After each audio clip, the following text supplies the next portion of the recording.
Laurel Day, thank you very Yes, much ma'am. for sitting down and talking about what happened. It's not even been 2 weeks since the shooting at FSU. Let's start with where you were and what happened, what you saw, what you heard. Where were you? Yes, ma'am. So I was on Landis Green, which is a greenway about 2 corners away from where the shooting took place at the Student Union. Landis Green is a place where a lot of students come together to lay out in their hammocks, tan, play frisbee with their friends, and just have fun on campus. So which were you doing? I was in my hammock and I was reading a book, which I do every Thursday after class. I get out at 11 o'clock and then I walk over to Landis to hammock and read on Landis Green. So I had gotten out of class and walked around with a friend and then had ended up on Landis Green. I set up my hammock as usual that I do. There were other people around me as well in their hammocks. I brought my book to read. I wanted to read for about 20 or 30 minutes. So I put my phone in my hammock to get off my technology and to just enjoy the afternoon. Really? No texting? No texting. Checking for... very nice. Just trying to enjoy my last day of class, actually. So this was my last day of class, and I really wanted to take everything in. I love campus, and I love being there and being present. So just reading my book and observing the people and things around me in nature, looking at the trees, listening to the birds, it brings me a lot of peace. And so as I was turning off my phone and reading my book, I checked my watch, and it was 11:47 when I was reading my book. I faced into the trees to read my book, so there was the Strozier Library, which is next to Landis Green, to my back. And as I was reading my book, that is when I heard the first 4 gunshots. So it had been about 10 minutes since I started reading. I heard 4 gunshots with about a second in between, and I looked up into the trees and I was just really confused of why I was hearing that sound. Again, you would never expect to hear those sounds on campus. What did you think it was? I knew it was a gunshot, but I didn't want to believe that it was a gunshot. So I assumed that it was loud construction that was next to campus. There's usually construction going on with different buildings being built. So once I heard the next 5, I still was very confused. Again, knowing that it's gunshots, but confused why I would hear that on a campus. And my mind is still not resorting to the worst. I'm not assuming anything bad until I hear screaming and yelling. And so I look over to where Strozier Library was. So I was about 30 feet away from Strozier Library. And I see people running and screaming. And that's when I heard people yelling, "Shooter." And so I felt that it was real and that it was actually happening.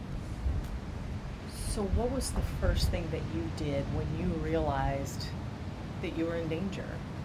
I realized that it was actually happening to me, and I jumped on my feet. I grabbed my backpack and I started to run. I tried to call 911, but I realized that my phone was still in my hammock. So I turned around really fast to grab it to call 911. While I looked over, the girl in the hammock next to me still had her headphones in and was still looking around. So I yelled at her that there was a shooter and to run because she was not aware.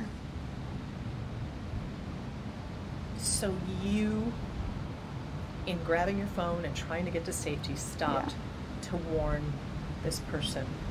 Yeah. Were there others there that you warned?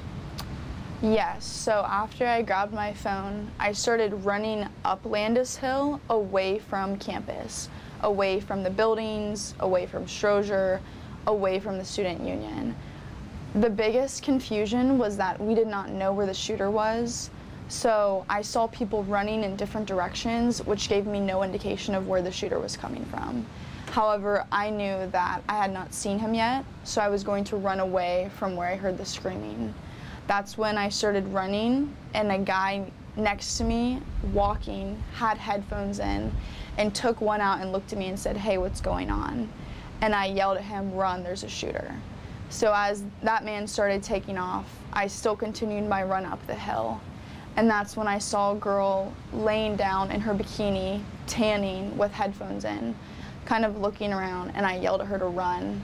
Because again, once I've received the news that there's a shooter, it's also my responsibility to tell other people that there's a shooter as well. But it's very interesting, and there is no right reaction because it's your body's reaction. Right. You know, some people duck and hide, some people run, but something in you, in your DNA, caused you to, even with the very first person, stop and tell her.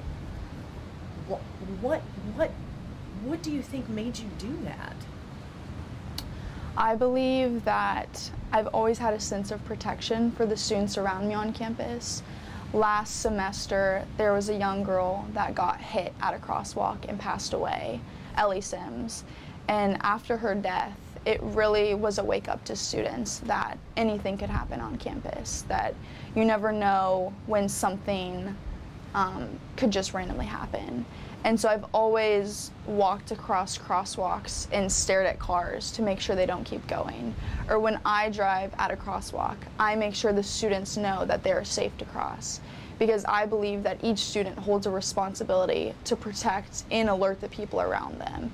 Even if just by doing that you could just alert them and tell them. I think that once I received the news that there's a shooter, seeing people that were so confused and didn't know what's going on, that's just not right. And again, the campus is so large, we were each getting information about the shooter by hearsay, by yelling and screaming. There's no texting or calling going on. This is within the first 30 seconds of the shots. So I knew that I would want someone to tell me, and so I wanted to alert other people to get them to run as well, to get to safety. When did you finally get to where you felt you were safe? As I was running up Landis, I was calling 911 because that was my first reaction, was to call 911. I understand that there's a bystander effect where people assume someone else is calling 911. So I believe that I've prepared myself and trained myself for any situation of emergency that I would call 911 to alert first responders. As we were running up, the 911 was not answering because everyone else was probably calling. Mm-hmm. So once I get to the top of Landis, it was about 50 seconds later is when I first heard police speeding by me with their sirens on. And that's when I felt that it was actually real. Because within the running and the commotion, I'm still like, I haven't seen the shooter and I haven't heard any more shots, which is very reassuring. However, I'm running and this is real. But seeing the cops come, it confirmed that there was a school shooter. Did that, seeing the cavalry, did that give you a sense of relief, or did it heighten your anxiety level? I think that it was a mix of both. Mm-hmm. Once I saw that 911 had responded, I hung up the phone because I knew they'd already come. And that's when my mind was racing for that 1 second of just, this is real, who do I call? I called my dad first because I knew that he would pick up immediately. And so as I called my dad and I heard his voice, that's when my voice cracked and I started crying because I had to tell my dad that there was a school shooter at my campus. And I'm sure that was upsetting to Dad, but reassuring to be able to hear your voice. Yeah. How long, you got to safety? Yeah. In your mind, you were in a safe space, yeah. Which was where, and how long did you have to stay there? So I ran off campus within about a minute of the first shots. I didn't stop running for a while because my dad told me to keep running. So I kept going. Once I was off campus, I was running through back neighborhoods near apartment complexes. And again, I did not hear any more gunshots. However, I did not look behind me once. That was not something I had thought about. But I just felt a wave of peace and safety once I had reached some back neighborhoods where I was behind a bush. And that's when I was continuing to talk to my dad. And within 30 seconds of being there, FSU sent out an alert to all students that there was an active shooter. So I began to receive a lot of phone calls from loved ones and best friends who are on campus and go to FSU, who knew that I was on Landis. And I didn't know how they knew so fast. It had been so soon I had just stopped running. It's that communication system, that Yeah. alert system. And it sounds like so many things went right here. Yeah. The response by law enforcement was they were on it. Mm. That alert that went out Yes. immediately. And, you know, we always try to learn things from Yes. tragedies. What else do you feel went right, or we could learn to do better next time? I believe that FSU PD and the Leon County Sheriff's Department handled this very professionally. They had a lot of procedures in place to take on a threat on this scale. They received the calls and showed up to campus within 1 minute, and I know for a fact that they have been trained to do this. I've heard dozens of police cars speeding by me as I was on a main road, so hearing the helicopters coming and the police cars and the ambulances, knowing that although this is real and very scary, Florida State University is here to help and they are going to protect you. I believe that the strategies they had in place prevented further tragedy and saved a lot of lives on this day. I understand that this is a very rare occasion and this is not common. However, them getting to the student union and the manner and the time that they did, I never heard more than 10 gunshots. And I believe that they got to him very quickly and removed this threat from campus from further harm.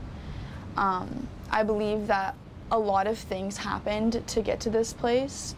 I've heard a lot of different stories of police teams that were around the corner ready to come, and just little things that show me that we were being protected over and watched over. There, and listening to you tell what happened and the people that you warned, a lot of headphones on, Yeah. a lot of ear pods in, Yeah. which is, you know, those things are there for our enjoyment. I mean, it's a place of relaxation. The place you described when you were in your hammock. Yeah. So what do you think is the solution there for students to learn from that experience? I believe that students have to be really aware of their surroundings. I'm very blessed that I am always overly aware of my surroundings, and I'm a very observant person. I stopped wearing headphones about a year ago when I realized that you have to be very careful of the things around you. Especially I skateboard and I bike and I walk near main roads or heavily busy roads. So I stopped wearing earbuds so that I'm able to hear my surroundings. If there's a car coming or there's someone who's about to hit me, I would be able to react faster. So with those strategies that I implemented a year ago, I was able to hear the gunshots and alert other students. I think just the takeaway would be to be aware that unfortunately anything can happen around you, and you don't want to be so absorbed in technology or the things that you're listening to where you could miss out on something that's very important. And I think it's a delicate balance because, you know, we wear headphones Yeah. to enjoy music Yeah. and not be pains in the butt to Yeah. everybody around us. Right. But to be aware of your surroundings, you could still do that Right. at the same time. Yes, ma'am. There was something that you said also, is that the campus gives you peace. You love the campus. Yes. How do you feel now? I was able to go back to the campus to retrieve my belongings within about 3 hours of the incident. It was a very eerie feeling to return back. I saw everyone's laptops open, their phones, their keys, their lunches spilled. Everything was left where they ran from, and that is a very strange portrait to have in your photo. They didn't care what they left. There wasn't thoughts of, I hope no one takes my things. The first thought is to run to safety. And again, that's symbolizing that our lives were more important than whatever we had on us that day. Going back to campus, there was so many cop cars and so much law enforcement infested in the area that it wasn't campus anymore. It was a crime scene. And that was difficult to process, that the student union, a place that I go to almost 2 or 3 times a week, is now a place where this tragedy happened. And I was there the day before, and the day before that, just hanging out in the union. I often go to the restroom there when I'm hammocking or go there to see friends. And so it's a blessing that I was not going to the union at that time. And it really hurts to know that it's not why weren't you, like, where were you when it happened, but it's why weren't you at the union that day? Everyone goes there. It's a safe space, and we've made it a safe space. So knowing that in the back of our mind going forward, it won't be the same. However, returning to the vigils and the places where they've laid flowers for the victims, it is transformed into a beautiful thing. And I am able to visit campus because of the support of the community, the students, the staff, the faculty. They've tried really hard to help us stay on campus and continue to feel peaceful. So it is a beautiful thing now, but it's not going to be the same as before the shooting. The shooter, we know, the accused shooter, I should say, the son of a deputy. Do you have any feelings about him? Did you know him, and what are your thoughts about him? I did not know him, but I'm not comfortable speaking about that. So, yeah. Is there anything, you graduate in the fall with a hospitality and tourism degree. Yes, ma'am. And I know in speaking with you, you're very excited about that and getting your life started. Will you be taking anything from this experience and using it going forward? Just like you mentioned about the classmate that you said was hit by a car. Is there something you're going to take specifically with you, purposefully? I think that the biggest takeaway from surviving this tragic shooting would be to always be aware of where you are and who you're around. I believe that when I'm on campus, I always feel safe, and I've never once thought that this would happen to me. However, I feel that I was prepared. I've thought through scenarios of school shootings before and what to do in case of emergency. So I'm very blessed that I had those traits to go into this event. However, leaving this event, I am very impacted by it, negative and positive. It's difficult to be in large crowds, be in a public space, and want to keep an eye on the door to make sure that if someone did come in, that I'm ready. If I hear a loud or sudden noise or people yelling or screaming, it just takes me back to the moments when my adrenaline was really high and where I had to go into fight or flight mode. So although there is negative consequences that I will have to live with and deal with, I think that the positives is that I know that I'm able to be strong and resilient in a situation where I'm tested. I'm able to alert other people and be aware of my surroundings and try to help out the best that I can. I believe that it is okay to listen to music and have headphones, but you want to be in a safe space where you're comfortable and you know that if something was going on, you would be okay. Again, just being aware of your surroundings, knowing your exit routes, knowing who to call in case of emergency, having trusted community and family and friends to rely on during difficult times has been helpful for me going forward. Laurel, thank you so much for sharing. Of course. That.